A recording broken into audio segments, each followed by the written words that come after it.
इस वीडियो का उद्देश्य किसी की भी भावनाओं को आहत करना नहीं है, परंतु लोगों की पुरानी मान्यताओं और पूर्वाग्रहों पर प्रश्न कर उनके अंदर जिज्ञासा का वो तूफान लाना है, जिसके ज़रिए वो अपनी पुरानी मान्यताओं से ऊपर उठ सकें। गीता गीता क्या है?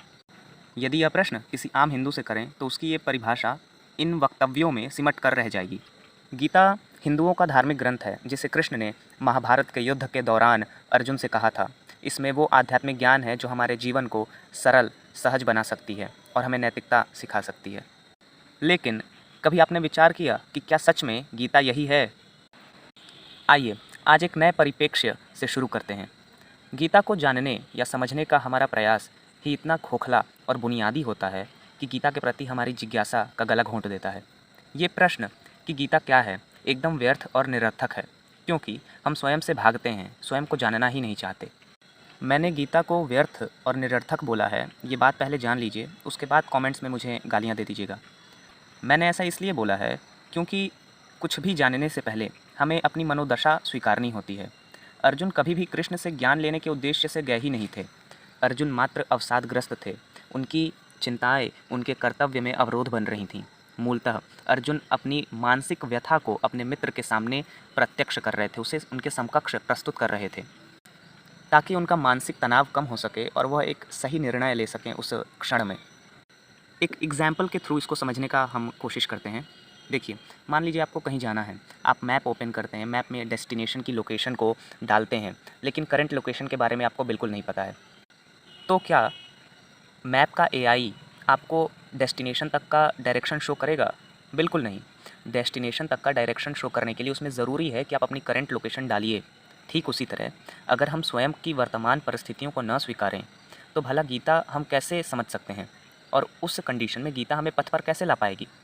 उस समय गीता हमारे लिए रास्ते पर पड़े हुए उस पत्थर के समान हो जाएगी जिसे हम हमेशा ठोकर मारकर निकल जाते हैं और जिसका हमारे जीवन में कोई प्रयोजन सिद्ध नहीं हो पाता।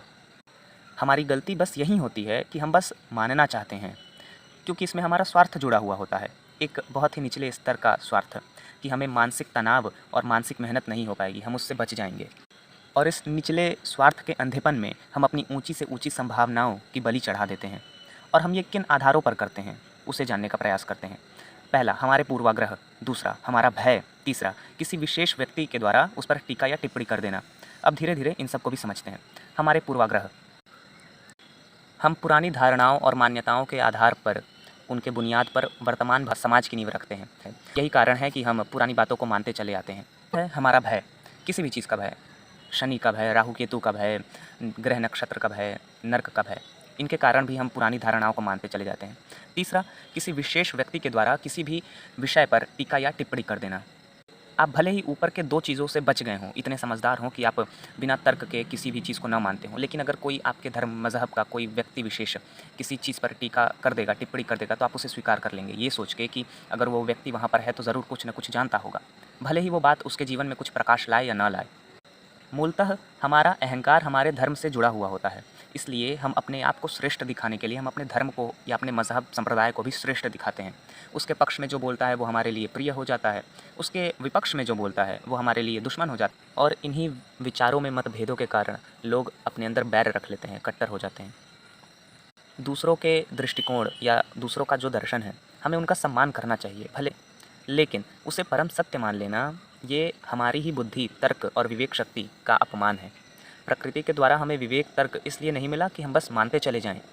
हमें विचार करने के लिए मिला है, हमें अपनी बुद्धि का प्रयोग करना चाहिए।